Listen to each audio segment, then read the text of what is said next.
Esse, Gabriel, veja se está no nosso... Você tem que ver... Tá pegando, pra pegar o rosto dela. Tá tranquilo. Pode fazer o seguinte, ó. Olha, eu vou ficar aqui olhando pro tablet. Infelizmente ele tá abrindo aqui no Pega o computador, pega o rosto mas dela. eu vou estar mesmo aqui olhando que é para ver as mensagens dos ouvintes, tá? Mas vocês, às vezes a pessoa, eu tô olhando aqui, para. Continua. É porque eu vou ter que estar nessa função mesmo, tá vendo aqui se eles estão mandando. Estamos apresentando Saúde no Ar. Conversando com o especialista já? Conversando com o especialista.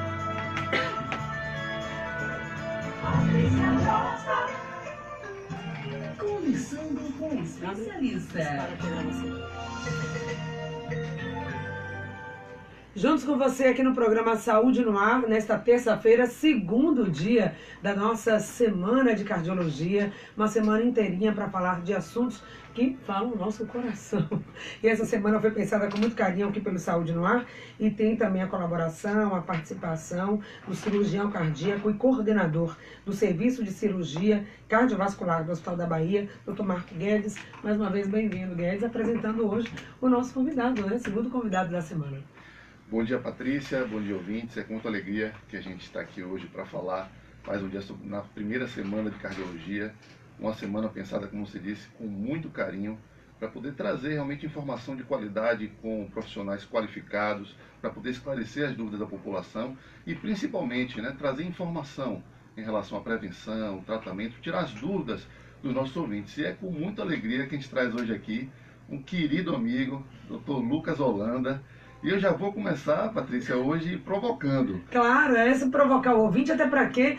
Porque também a intenção, né, Guedes, dessa semana é tirar aquele nosso ouvinte daquela zona de conforto. Ah, eu sei que não faz bem, mas eu tô levando, tá dando para viver. Mas viver como? Com que qualidade? E a questão aqui é a projeção. Como que você quer chegar mais à frente? A população brasileira está vivendo mais, a expectativa de vida aumentou, mas a questão é viver em que condição? E aí, faça a sua provocação aí, vamos mobilizar as pessoas. Eu gosto muito de trabalhar com analogias. A gente já falou aqui que o coração é uma bomba, né? É uma bomba que funciona no nosso sangue, uma bomba hidráulica. Mas que história é essa, doutor Lucas? Você é um eletricista do coração? Bom dia, Patrícia. Bom dia, doutor Marco Guedes. Bom dia, ouvintes. Essa é uma analogia bem interessante, né? O coração realmente ele funciona como uma bomba hidráulica que tem o propósito de levar sangue para o corpo todo. E para que essa bomba hidráulica funcione de forma harmônica, de forma correta, é necessário um sistema elétrico. Né? E às vezes, quando esse sistema elétrico entra em pane, seja por conta de alguma oxidação, entre aspas, desses fios que fazem essa bomba funcionar, por algum curto-circuito, ele começa a funcionar de forma errática, de forma não harmônica, ou muito lentamente ou muito rapidamente. Isso são as arritmias. É quando o coração, né, essa bomba hidráulica, funciona de forma muito lenta ou muito rápida. E já pegando esse gancho da arritmia, Lucas, conversa um pouquinho assim sobre sintoma, né? O que é que o ouvinte assim está preocupado? É a palpitação, é a tontura, é aquela sensação de batedeira no peito? Traduz isso aí para nossos ouvintes. Isso é um ponto importante que a população tenha conhecimento, que a manifestação clínica, quer dizer, a forma como a arritmia surge na vida da pessoa é bastante variada. Ela pode surgir desde uma palpitação, né, que é aquela sensação de desconforto da batida do coração. Pode ser uma palpitação, uma sensação de batida falhada do coração, de batida acelerada do coração, que é um sintoma bastante comum. Pode também se manifestar através de desmaios, né, que é tecnicamente chamado de síncope, ou até mesmo através de derrames, né, que são os AVCs. Algumas arritmias, elas podem causar esses sintomas que eu acabei de falar, palpitação, desmaio, derrame e até, no caso mais extremo, a morte súbita também. Agora, quem, né, vai ter, quais são os grupos, digamos assim, de risco que vai ter esse problema? Já nasce, alguém vai dizer assim, mas eu já nasci com isso, veio da minha família, eu adquiri isso, em que momento da minha vida e por quê? As pessoas perguntam, por que comigo? Exato, assim, as arritmias, as pessoas acham que a arritmia é uma coisa só, né, mas na verdade existe uma variedade enorme de arritmias. E seria mais prático assim, a gente classificar em dois grandes grupos, né? As arritmias benignas, que são aquelas que não levam à morte, mas que causam transtornos na vida da pessoa, prejudicando sua qualidade de vida. E tem aquelas arritmias que nós chamamos de malignas. Elas podem causar prejuízos à saúde da pessoa, como um derrame ou eventualmente a morte súbita. Algumas condições adquiridas podem levar às arritmias, como por exemplo a doença coronariana, que é o entupimento dos vasos do coração, a hipertensão, diabetes. Pode levar, por exemplo, a uma arritmia muito comum com o avançar da idade, já que foi tocado aqui no início do programa esse assunto da senilidade, do envelhecer bem. Né? Então, uma arritmia muito comum na prática da gente é a fibrilação atrial. Né? Essas pessoas, à medida que envelhecem e que têm esses fatores de risco que eu acabei de falar, como hipertensão e diabetes, elas aumentam a chance de desenvolver essa arritmia, né? Que é a fibrilação atrial, que pode acabar culminando com o derrame. E outras arritmias, elas são genéticas, elas são adquiridas, quer dizer, a pessoa já nasce com ela. Então veja que é uma gama muito grande, é um espectro muito grande de doenças que às vezes precisa ser lidado com um especialista para saber a melhor forma de como conduzir cada um desses quadros. Ontem, Patrícia, tivemos aqui uma brilhante conversa com o Dr. Cláudio das Virgens, que abordou o tema coronariopatia. E dentro das perguntas, já vou trazer a pergunta de um ouvinte, porque os temas do coração, eles são correlatos, né? Eles se permeiam ali, né? A bomba é única, os problemas que são diversos. E a pergunta do ouvinte foi, olha, eu fiz um eletro, eu tenho uma frequência cardíaca dita por meu cardiologista, em torno de 50 batimentos, 52. Num segundo exame foi para 44, eu não sinto absolutamente nada. Então, nesse campo, dentro dessa questão das frequências do coração mais baixa, isso conota realmente uma doença? Eu tenho um problema? Isso é uma pergunta relativamente comum no consultório, né, da frequência cardíaca baixa, e o que a gente tem que observar, na verdade, não é um número isolado da frequência, mas em que contexto essa frequência está acontecendo. Por exemplo, é muito comum em atletas frequências cardíacas baixas, né? Isso denota um coração saudável. A interpretação que a gente deve ter é que esse coração é tão eficiente, tão bom, que ele consegue, com a frequência menor, dar conta, entre aspas, de todo o metabolismo que o corpo necessita. Se partirmos para o outro espectro, imaginarmos às vezes uma pessoa com desmaios, por exemplo, ou com falta de ar quando caminha, quando tem uma frequência cardíaca baixa, a gente tem que interpretar de uma forma diferente, que essa frequência cardíaca baixa está insuficiente para esse paciente. Então, na verdade, o que a gente tem que fazer é contextualizar a frequência cardíaca, o número de frequência cardíaca, com o quadro clínico, com a manifestação dos sintomas que o paciente vem apresentando. Ainda dentro desse contexto, o que pode alterar ainda, né? Essa questão do funcionamento do coração? Tem alguns fatores de risco, algumas situações que podem levar a pessoa a ter esse descompasso? Sim, como eu havia falado, às vezes a própria hipertensão, o diabetes, o sedentarismo, o tabagismo são fatores de risco para desenvolver algumas das arritmias, algumas malignas, como a própria fibrilação atrial. Eventualmente, esses fatores de risco, que são os mesmos que o Dr. Cláudio das Virgens conversou ontem, que pode desenvolver a coronariopatia.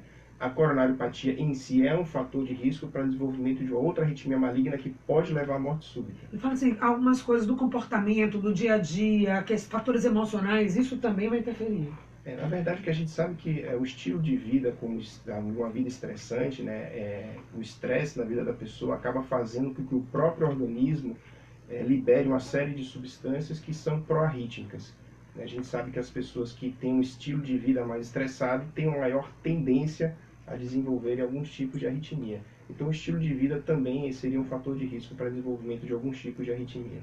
Quero só provocar o ouvinte e dizer que ele participe com a gente dessa roda de conversa. O nosso telefone está aí à sua disposição. É o 3328-7666-71, para quem não está em Salvador. Então ligue, pergunte. O nosso tema hoje, aqui específico, como o Marco Guedes falou, teremos a semana inteira vários temas. Estamos falando do mesmo sistema que é o coração, mas hoje, especificamente, a arritmia cardíaca. Se esse é o seu problema, então ligue, participe, interaja com a gente, porque essa mesa foi feita para você. E aí, que mais? Olha a importância, Patrícia, dessa semana. A gente vem falando muito na questão da prevenção. E olhe como esses fatores de risco, eles são conhecidos. A gente falou isso muito na outra oportunidade que a gente teve aqui de conversar um pouco sobre isso, né? São fatores de riscos modificáveis. Está tudo à nossa mão. E esses fatores de riscos, eles permeiam as doenças que acometem o coração. Então, não só a doença da coronária, a doença elétrica do coração, são fatores de risco completamente conhecidos. E a gente pode fazer a nossa parte. Então eu já queria trazer aqui, Lucas, para a gente bater um pouquinho mais nisso, né?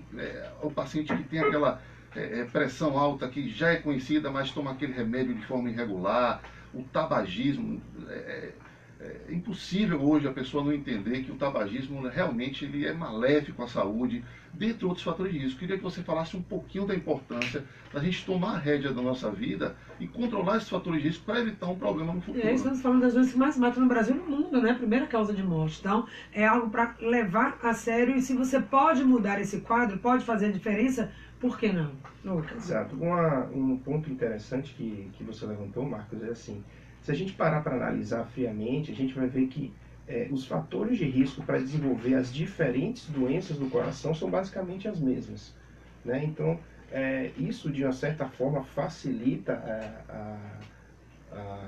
a tomada de atitude do ouvinte, porque ele tomando as mesmas atitudes preventivas, ele vai estar prevenindo diversos problemas cardiovasculares.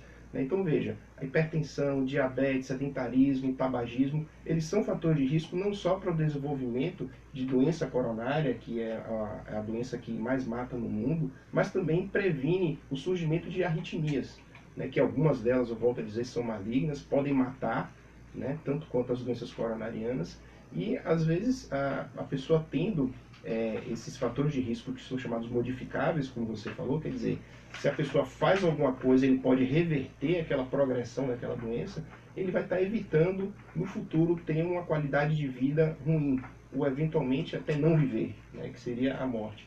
Então, a prática de atividade física diária, e quando eu falo diária, o máximo que a pessoa conseguir durante o número de dias durante a semana, começar com atividade física leve e indo até a moderada, ela é benéfica para a pessoa, né, para o leigo, né? Então, são coisas simples. Qual atividade física eu devo fazer? É uma coisa muito comum que as pessoas perguntam. O que eu costumo responder é aquela que lhe dá mais prazer. A gente sabe que o benefício da atividade física ela não é imediata, ela é a longo prazo. Ou seja, você precisa praticar um tempo de atividade física para colher o benefício lá na frente.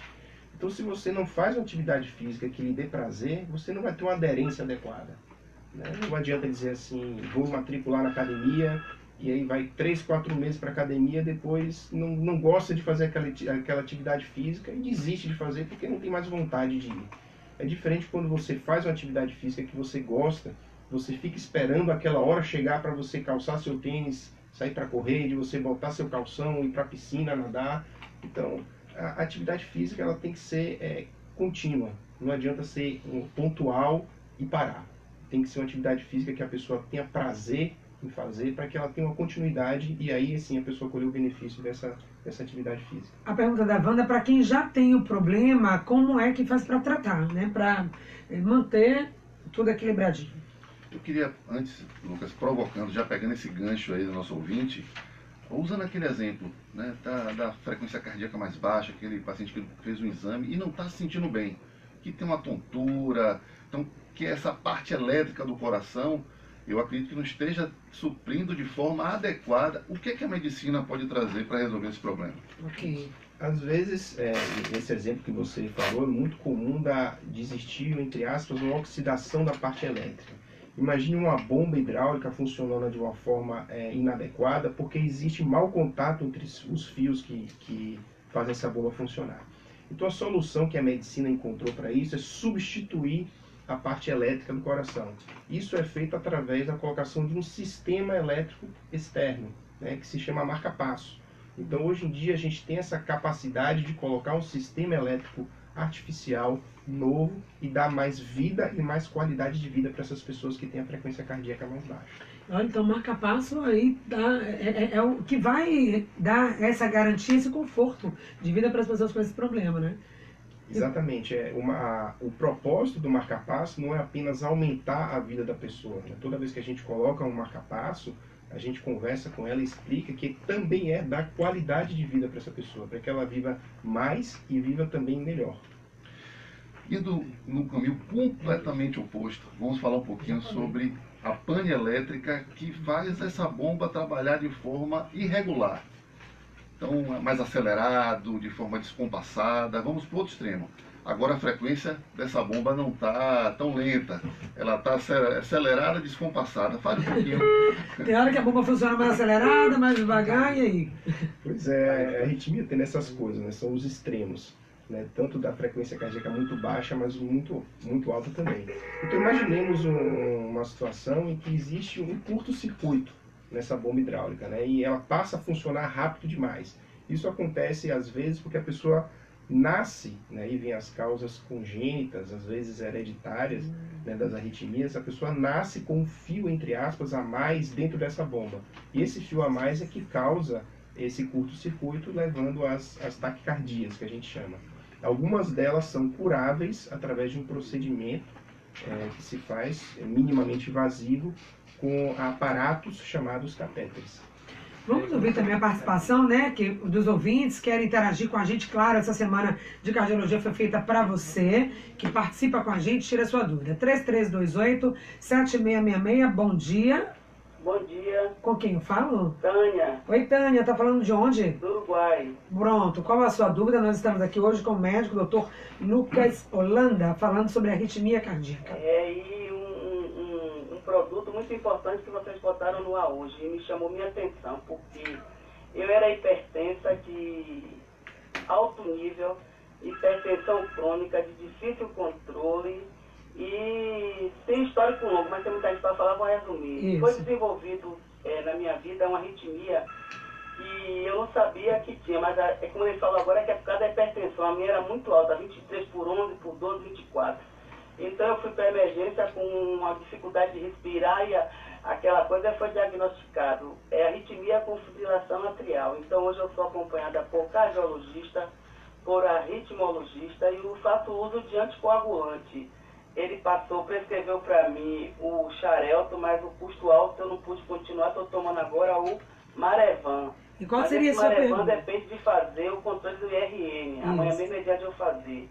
Só que assim, sempre que eu estou fazendo, eu estou ligando para ele para dar o resultado, e ele está sempre me perguntando se eu estou comendo folhagem verde. E eu não como, porque ele me orientou para não comer rúcula, alface, essas coisas, eu eliminei. E está sempre dando baixo. Aí eu pergunto ao assistente dele, porque eu perdi o plano que eu tinha, mas ele me faz a caridade de todo mês me responder a quantidade da medicação. Aí eu pergunto a ela qual é o risco de estar baixo, ela não sabe me dizer. Então, aproveitando, eu queria que o senhor me explicasse aí. Eu quero saber também o seguinte, que eu tomo a medicação, como ele mandou, sempre 18 horas, mas às vezes passa do horário. Tem alguma coisa a ver? E foi alguma coisa? Eu vou ouvir a resposta. Só repita seu nome, meu bem, por favor. Tânia Regina do Uruguai. Ok, Tânia, obrigada. Olha aí, aproveitando, Marco, como é importante essa semana, né? Como ela disse, aproveitando que eu tenho uma semana, que tenho especialistas aqui e que foi me dada essa possibilidade, eu vou perguntar, folha verde com relação com essa questão? Exatamente. O que a Tânia está falando é uma realidade. Existe realmente uma medicação chamada varfarina, né, que é uma medicação que foi desenvolvida há muito tempo atrás, foi descoberta a princípio e foi utilizada no início como um veneno para matar rato, né? Depois se descobriu que era uma medicação que, entre aspas, afinava o sangue e foi empregada em uma série de cenários clínicos, inclusive no uso da fibrilação atrial, para se evitar a formação de coágulos dentro do coração, né? Porque a fibrilação atrial é uma arritmia que predispõe à formação de coágulos dentro do coração. Se esse coágulo se forma no coração, ele pode desgarrar, parar no cérebro e dar um AVC. Então a gente usa, uma das medicações que a gente usa é a varfarina realmente, e ela tem uma faixa de tratamento muito estreita. Se a gente dá uma dose muito baixa de varfarina, ou seja, se o INR que a Tânia falou, ela está muito baixo, acaba não protegendo a pessoa contra a formação desse coágulo. E se, por outro lado, esse INR está muito alto, o sangue fica muito fino e isso incorre no risco de sangramento. A questão da varfarina, além de ter uma que a gente chama de faixa terapêutica muito estreita, ela sofre a influência de muitos fatores. Um desses fatores é a alimentação. A gente sabe que as folhas verdes, como por exemplo a rúcula que ele citou, o alface, as verduras, o alho, são ricas em vitamina K e diminuem a eficiência da varfarina. E Por que isso é importante de se saber? Porque a alimentação, na medida que influencia na anticoagulação, a gente precisa ter uma alimentação mais ou menos constante para a gente saber a dose da varfarina que a gente vai dar para essa pessoa. Felizmente, nos últimos anos, vivemos um período de descobertas, né, de novas medicações que revolucionaram, digamos assim, a vida de quem trabalha com fibrilação atrial, que foi o desenvolvimento de novas medicações que não sofrem tanta interferência assim da alimentação de outras medicações, que são tão boas quanto, ou em alguns casos até melhores que a varfarina, que estão disponíveis no mercado. Infelizmente, o custo deles ainda é alto e essa é a queixa da nossa ouvinte. A ouvinte falou de uma arritmia, Lucas, que é a fibrilação atrial, e a gente sabe que isso tem um impacto enorme, principalmente pela associação com um problema devastador que é o AVC. O AVC, ele pode trazer sequelas incapacitantes. Então é um problema de saúde pública muito sério. Inclusive, isso está tão, assim, é tão importante isso que a gente vai ter um evento, Patrícia, isso é importante dizer, que aqui em Salvador, na próxima semana, que vai ter um dia reservado para discussão desse tema. Eu queria, Lucas, falasse um pouquinho porque isso está acontecendo aqui na nossa cidade. Só peço ao ouvinte que guarde mais um pouquinho aí na linha, o Lucas vai responder. Claro, a gente quer ouvir a sua pergunta. Aguarda só um instante, já vamos até os ouvintes. Vale a pena fazer esse adendo, Patrícia, que vai ocorrer aqui em Salvador o simpósio da Duke University. Vão vir pessoas dos Estados Unidos, pessoas renomadas como a Christian Hilbe e o Dr. Renato Lopes, que falarão exatamente a respeito de anticoagulação em pacientes com fibrilação atrial. As últimas novidades que existirão nesse tema, que existem no mundo nesse tema, vão ser tratados aqui dentro do simpósio da Duke, que acontecerá dentro do Congresso Baiano de Cardiologia, que vai acontecer entre o dia 1º e 4 de maio, lá no Hotel De Ville.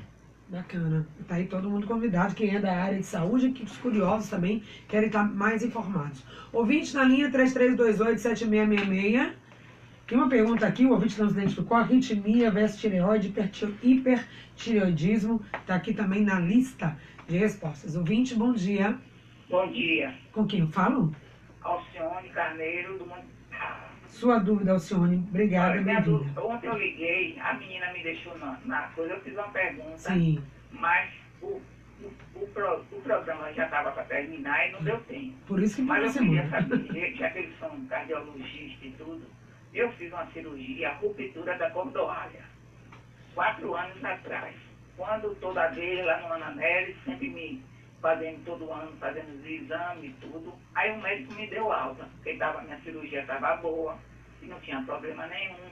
Mas eu conversando com outro médico, ele disse, não, dona Sônia, a senhora, a pessoa que tem problema no coração, não pode ter alta. Foi a ruptura da cordoalha, foi muito triste, foi horrível a minha situação. Eu queria saber se era para ter dado alta ou não.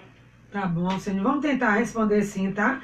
Antes só da Alcione, o Guedes já está aqui querendo também falar, porque bem a sua área é cirurgião cardíaco, mas tem ouvinte na linha, bom dia. Bom dia, Patrícia. Oi, querida. Itaigara, bom dia. Bom dia, doutor Lucas.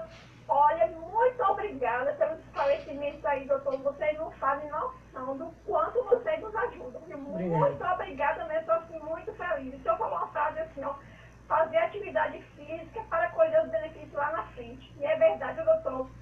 Assim, ó, a pessoa que não tem como frequentar uma academia, o fato da pessoa não tem muito espaço em casa, mas dá volta ao lado da mesa, dá pelos quartos da sua casa, na cozinha. Isso também é uma atividade física, pode ajudar o ser humano, doutor. Obrigadão, viu? Parabéns pelo programa. Bom dia para vocês. Valeu, Eliette. Obrigada pela participação. Alcione, depois a Eliette.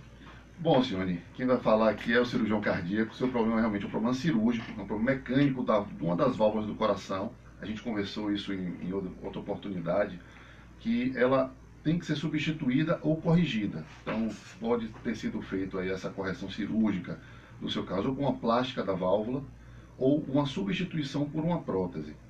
Essa cirurgia ela pode ser feita pela via convencional ou de forma minimamente invasiva. Com o avanço da tecnologia, a gente consegue fazer com incisões pequenas. A gente conversou sobre isso, né, Patrícia? Sim. E, a depender do tipo de correção, você tem uma necessidade de fazer um acompanhamento mais próximo com o seu cardiologista. Obviamente, feita a correção, você tem um curso de vida mais natural, mais tranquilo, mas sem dúvida nenhuma você deve fazer avaliações com uma certa periodicidade que seu cardiologista vai determinar. Bacana. Depois tem a pergunta da Eliette sobre atividade física. Inclusive, ontem nós deixamos aqui um desafio. E o desafio, porque o propósito dessa semana também é sempre trazer para o ouvinte um convite à mudança de hábitos. Então, andar foi o desafio de ontem, daqui a pouco vai ter o de hoje, tá? Então, fazer pequenas atividades dentro de casa mesmo já ajuda, Lucas? Já ajuda, sim, Eliette. Eu até lhe convidaria a fazer uma coisa um pouco diferente. Calça um tênis e vai andar na rua. Eu imagino, não, é algo bem mais prazeroso do que ficar andando ao redor da mesa em casa, né? Então, o importante, eu acho que eu posso já começar a lançar esse desafio agora, que talvez seja fazer com que o ouvinte se pergunte qual atividade física que ele gosta, né? E de repente pesquisar um pouquinho mais na internet, conversar com o educador físico, quais são as opções de atividade física que existem, encontrar aquela que mais se encaixa seu cotidiano, ao seu gosto e que faça. Eu sou muito adepto da caminhada, da corrida leve, porque é preciso pouca coisa para se fazer isso. É preciso um tênis e vontade. Existindo um tênis e vontade, você pode fazer isso em qualquer lugar, sem qualquer desculpa de não fazer. Dentro dessa questão, já estamos falando de atividade física como benefício, mas a atividade física acelerada, de forma não orientada, pode também aumentar os batimentos cardíacos, tem algum tipo de problema? Na verdade, a atividade física de leve a moderada intensidade, ela costuma ser benéfica. O problema é quando a pessoa já tem alguma condição cardiológica em que a atividade física não é benéfica. São poucos os casos em que a atividade física deve ser evitada. Mas, de qualquer forma, o público leigo não sabe identificar isso. E, às vezes, na maioria das vezes, é necessário a avaliação de um médico cardiologista para que ele identifique aquela condição e dê orientação de como a atividade física deve ser realizada naquele tipo específico de paciente. Eu queria agradecer a Eliette. Realmente, essa semana, Eliette, foi programada para vocês.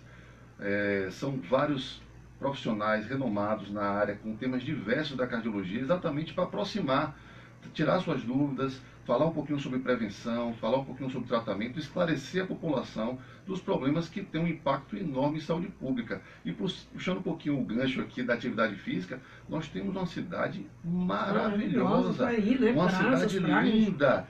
Vamos conhecer essa cidade, como o Dr. Lucas falou, calce seu tênis aí, bote sua roupa de ginástica e vá dar uma volta. Temos parques lindos, temos praias belíssimas, uma orla privilegiadíssima. Então não tem desculpa, para a gente não fazer a nossa parte. É uma questão apenas de vontade. Bacana. Última participação por telefone, 3328-7666. Duas, Jeová, tem também aqui participação pelo WhatsApp, mas tem uma semana toda. Pergunta que não foi respondida hoje, fica para amanhã, para os próximos dias. Quem está na linha, bom dia.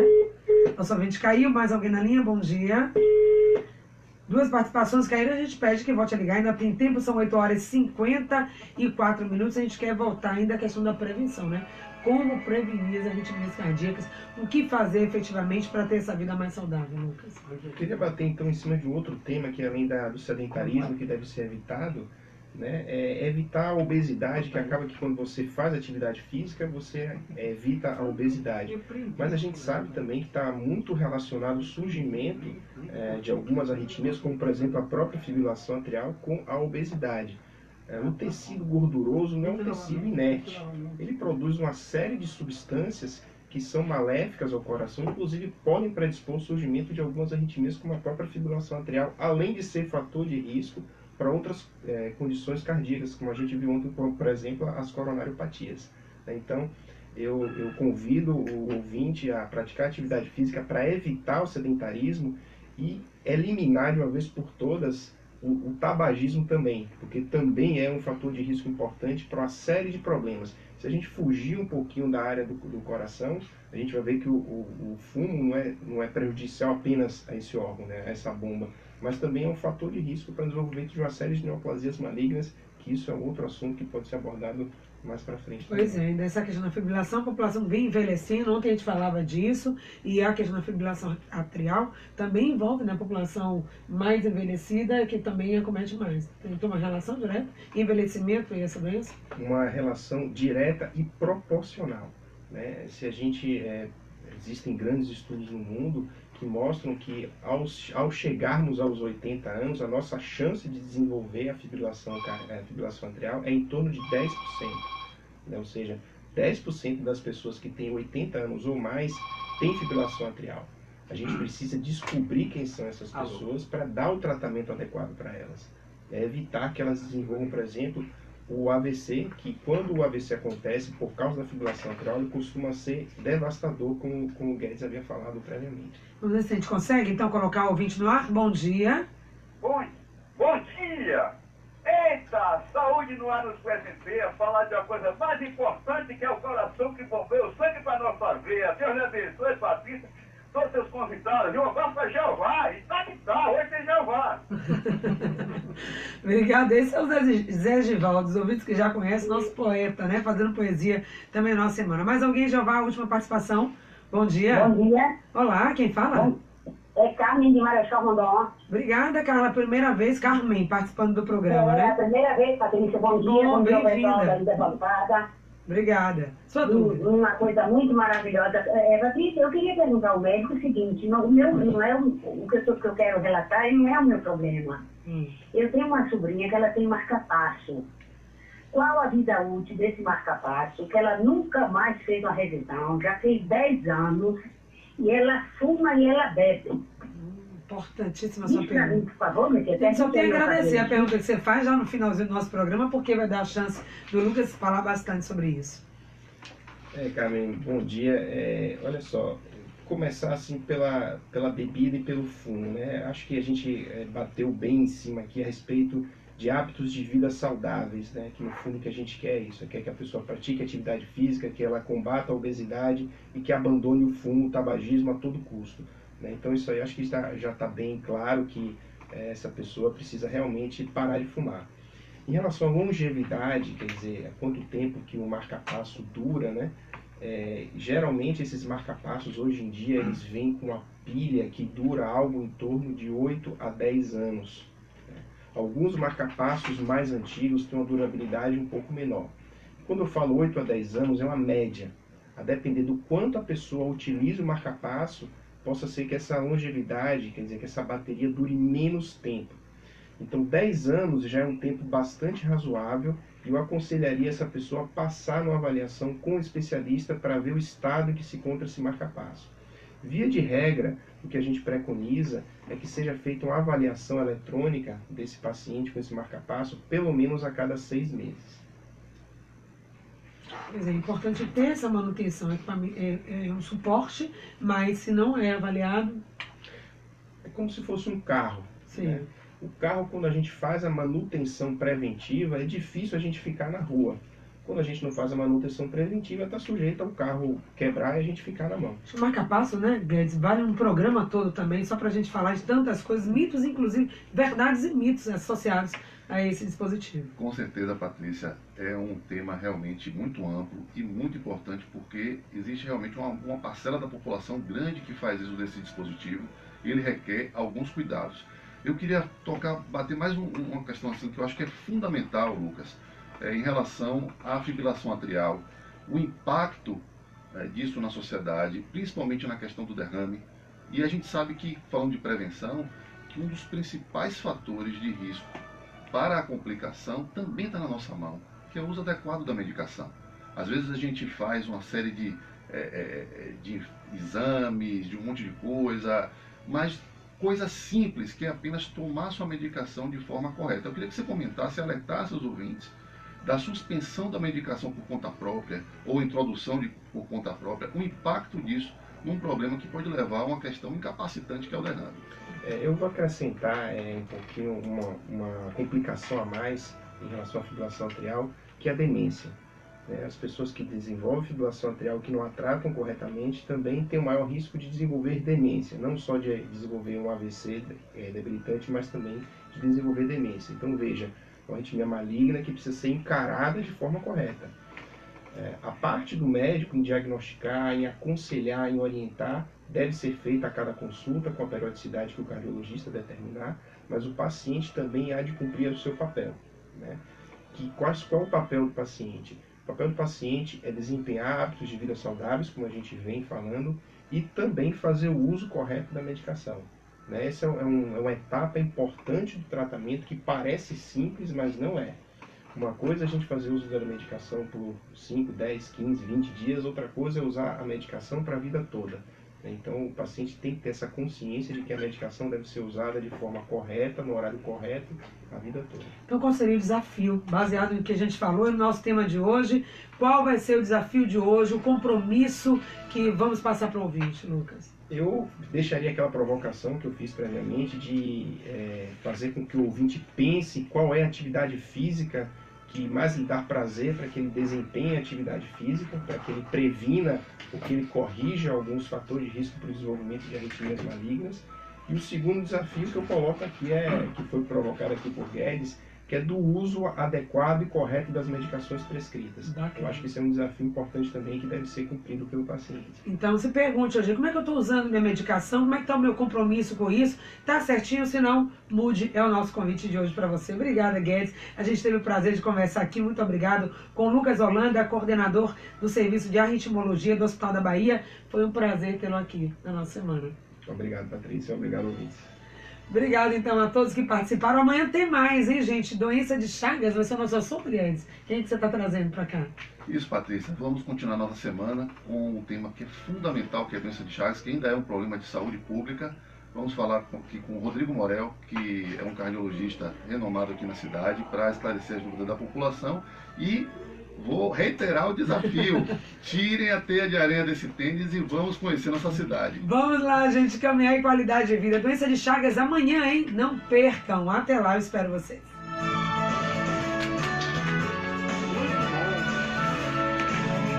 Travou isso, não foi mais, porque travou aqui o WhatsApp, eu chamando lá muita mensagem e o bichinho vai estar. Mas aí depois eu vou ligar. Tá vendo?